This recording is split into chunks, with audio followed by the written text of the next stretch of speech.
Enterrada sob uma montanha, no sul do Irã, está Fordow, uma instalação nuclear tão secreta que por anos nem mesmo a ONU sabia exatamente o que havia lá dentro. Fordow é uma fortaleza, a mais de 80 metros de profundidade, protegida por rocha sólida e concreto reforçado. Ela abriga centrífugas capazes de enriquecer urânio em níveis próximos ao grau militar. Agora, com a guerra entre Irã e Israel atingindo níveis explosivos, Fordow se tornou o alvo número 1. Israel quer destruir Fordow. Os Estados Unidos têm as armas certas para isso. E juntos, eles podem estar prestes a agir. Mas atacar Fordow não é simples. Somente uma bomba, a GBU-57, também conhecida como MOP, é capaz de perfurar essa blindagem. E só um bombardeiro B-2 americano pode lançá-la. Nos últimos dias, aviões de reconhecimento, caças e porta-aviões se aproximaram do Golfo Pérsico. Israel aumentou o alerta máximo. E fontes anônimas já falam em um plano coordenado de ataque. O problema? Um ataque a Fordow pode ser o estopim de algo ainda maior. O Irã prometeu vingança total. Mísseis podem atingir Tel Aviv, algumas bases americanas e até aliados da OTAN. A destruição de Fordow pode retardar o programa nuclear iraniano por anos, mas o custo geopolítico pode ser altíssimo. A pergunta que o mundo inteiro faz agora é: Israel e Estados Unidos vão realmente apertar o gatilho? Fala, gente boa, Pastor Rafael Bittencourt por aqui. Será que já estamos vivendo o apocalipse? Bom, digo a vocês já respondendo categoricamente: não começou o apocalipse ainda. Do jeito que a Bíblia nos ensina, o livro de Apocalipse nos ensina, mas que um apocalipse está chegando para o Oriente Médio, isso é um fato. E é que o segundo apocalipse que eu usei entre aspas é porque agora os Estados Unidos estão em uma guerra. Os Estados Unidos e Israel contra o Irã. A questão é que, se o Irã atacar qualquer base dos Estados Unidos, vai estar atacando os países da OTAN, né? E logo a aliança militar é envolvida, é levada a esta guerra. Bom, Trump decidiu atacar o Irã, atacar as usinas de melhoramento de urânio, as instalações que, alegadamente, o Irã estava utilizando para poder produzir sua arma de destruição em massa. Ao fazer isso, fica claro que Israel não tinha quantitativo suficiente. Israel não tinha equipamento necessário para destruir e obliterar essas usinas nucleares, essas instalações. Israel admite, então, que não havia, sob seu comando, tecnologia e poderio militar suficiente para tal operação. Os Estados Unidos entrando, ele sabe muito bem o que pode acontecer com o comércio de petróleo no mundo.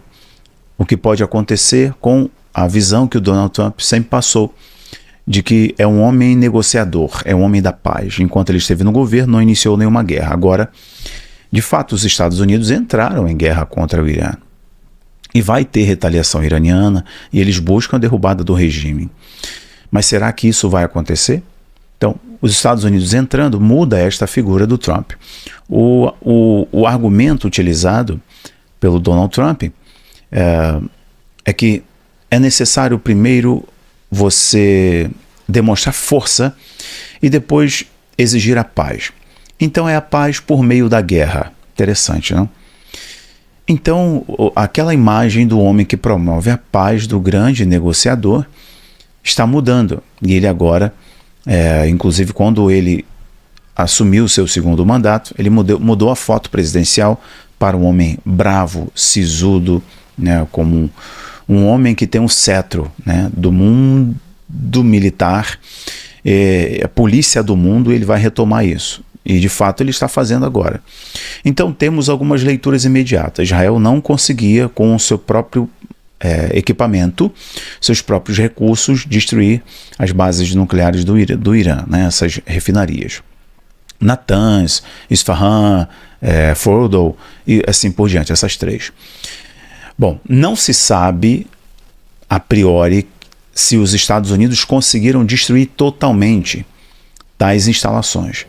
o que sabemos é que os danos foram consideráveis, até porque essa informação não virá com clareza por parte do regime iraniano, né? A informação também é uma arma, não virá. Então, o que se sabe é o que a mídia ocidental está falando e alguns correspondentes no Oriente Médio estão comentando acerca dos eventos, do bombardeio. Então, agora os Estados Unidos sabem, para os Estados Unidos terem tomado essa ação, o que eles ficaram sabendo? É isso que eu queria perguntar a vocês. O que eles ficaram sabendo para que entrassem nessa guerra? Para que entrassem imediatamente nessa guerra? O que eles ficaram sabendo? Será que eles estão cientes de algo que nós não tomamos conhecimento ainda? Que o Irã já tinha a bomba? Será que com a cooperação dos russos e chineses, o Irã, chineses eu coloco, deixo um pouco de lado aqui, mas dos russos, o Irã já estava muito mais avançado na sua arma nuclear do que a mídia internacional comentou, do que tínhamos conhecimento?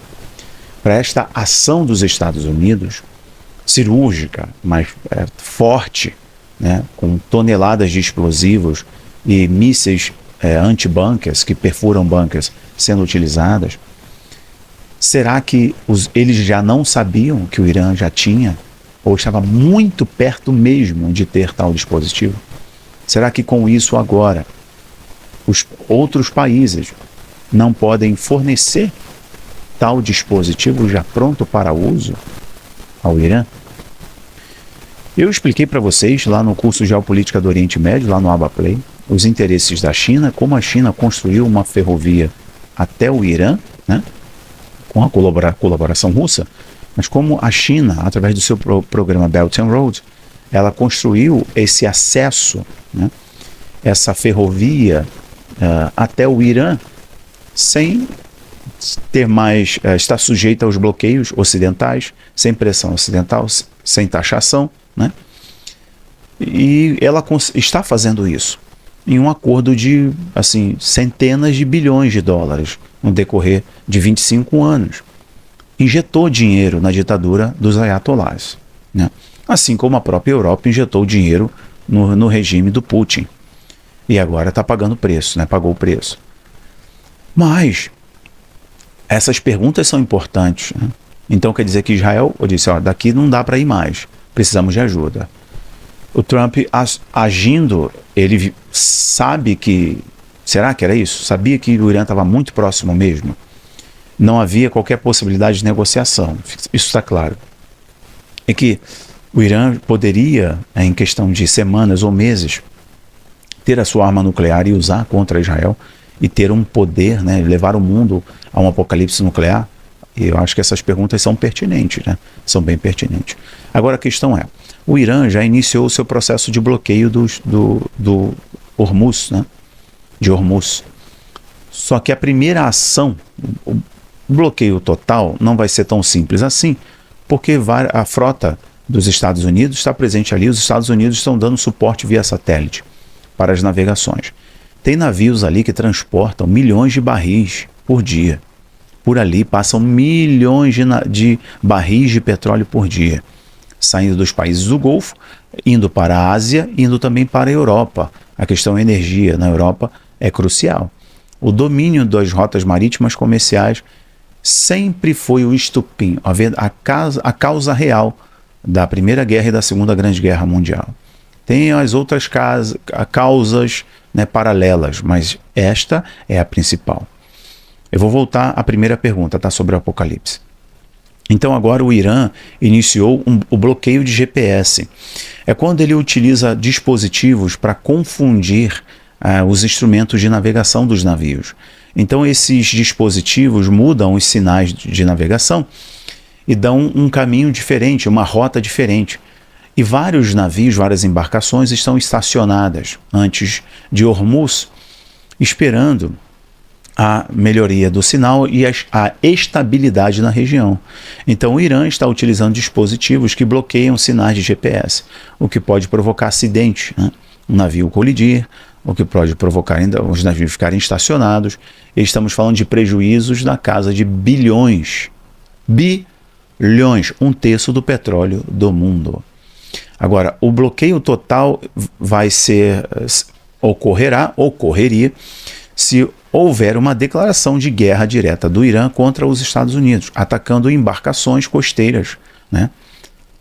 Toda a guarda costeira ali, né, ocidental, e tem ali guardas que são de várias nações, vigiando Hormuz. Então, agora vem uma decisão por parte do Irã. Vamos entrar em guerra de fato diretamente contra os Estados Unidos, porque isso acontecer levará o mundo, né, a uma escalada muito grande, porque a OTAN estará em uma frente de guerra. Será que talvez não era isso que eles queriam? Será que não era isso que eles queriam? O pessoal do Reset percebeu que deu ruim o programa da energia verde e a Europa precisa correr atrás do prejuízo e precisam fazer no Irã o que fizeram em outros países do Golfo, em outros países do Oriente Médio, do Golfo não, do Oriente Médio. Bom, estamos vendo agora uma mudança significativa no mundo. É um caminho sem volta. O Trump, ao decidir atacar o Irã, é um caminho sem volta. Não é uma questão de bombardear o Irã, acabou. O Irã vai se curvar e aceitar a paz. Aí realmente seria a derrubada do regime. Os ayatollahs perderem força. Mas o que me parece é que haverá uma resposta iraniana. Eles precisam dar essa resposta, certo? E muda agora os polos, e isso pode impactar diretamente os polos de força do Oriente Médio. A gente tem que perceber qual é a resposta do Paquistão, qual é a resposta, por exemplo, da Rússia, além de declarações, qual vai ser a resposta da Rússia, né? Qual é o comportamento da China. Precisamos ver o comportamento dos outros países, das outras forças extremistas que atuam no Oriente Médio, que são as forças das sombras iranianas. Vamos ver qual é a resposta dessas forças, o Hamas, o Hezbollah, e por aí vai, a Jihad. Vamos ver como que vão ser as ações, né, ações solitárias em vários lugares do mundo, em bases norte-americanas, em bases ocidentais, né? Declaração do primeiro-ministro britânico disse que se o Irã atacar qualquer base dos Estados Unidos, a OTAN será levada à guerra. Então, todos os países vão se juntar a isso, a essa frente contra o Irã. E aí estamos falando de uma incursão terrestre, de guerra mesmo, incursão terrestre. Ou seja, o Trump vai colocar o nome na história, assim como outros democratas fizeram, né? Ele vai colocar o nome na história. Bom, fato é, senhoras e senhores, que a pergunta principal é: estamos no Apocalipse? Começou o Apocalipse? Ou seja, estamos diante aqui já de figuras como o anticristo, né, a besta, o falso profeta. Estamos vendo as cabeças se alinharem, os chifres se alinharem. Bom, este alinhamento profético está ocorrendo, e não é por este evento, por muitos outros eventos. São sinais claros, né, de que o mundo se prepara. Mas vejam, o livro de Apocalipse, algumas coisas são alegóricas, outras coisas são literais. As coisas alegóricas, a gente consegue, né, ter a interpretação das mesmas correlacionando com os textos dos profetas, né, os textos proféticos do Antigo Testamento, as próprias palavras do Senhor Jesus. A gente consegue ter a noção dentro dessa alegoria, por mais que possa, é alegórico, né, portanto cabe interpretação, mas a gente consegue, cruzando as outras informações, perceber se o que estamos vivendo é de fato o livro de Apocalipse. E não, ainda não é. Por mais que possa levar o mundo a região ali, né, Israel e tudo mais, a um pré-Gog e Magog, ainda não é, de fato. Ainda não é o Armagedon, né? A gente pode até utilizar expressões bíblicas para dar um tom de dramaticidade, mas de fato, estes eventos descritos, narrados no livro de Apocalipse, não estão acontecendo agora, né? Ainda tem água para passar debaixo dessa ponte, e eu vejo que as dores de parto só vão aumentar e estão aumentando. Bom, aconselho você a não colocar a sua esperança, a sua expectativa no homem, mas em Cristo, e a se aproximar de Deus, a se apegar a Deus, a voltar-se para a sua palavra, porque o mundo está sendo agitado, as nações estão sendo sacudidas. Se precisa de mais sinais para você entender que, de fato, Jesus está voltando, eu não sei quais sinais têm que ocorrer, mas eu sei que você que tem temor, ouça, veja, abre os seus olhos, deixe o Espírito Santo entrar no seu coração e abrir o seu entendimento, para que você perceba que tudo vai cooperar para o que foi profetizado. E quem tem o controle dessas coisas é o Senhor. O relógio profético está nas mãos do Senhor. Meus irmãos, eu vou parar por aqui. Dessas informações e dessas observações, volto amanhã.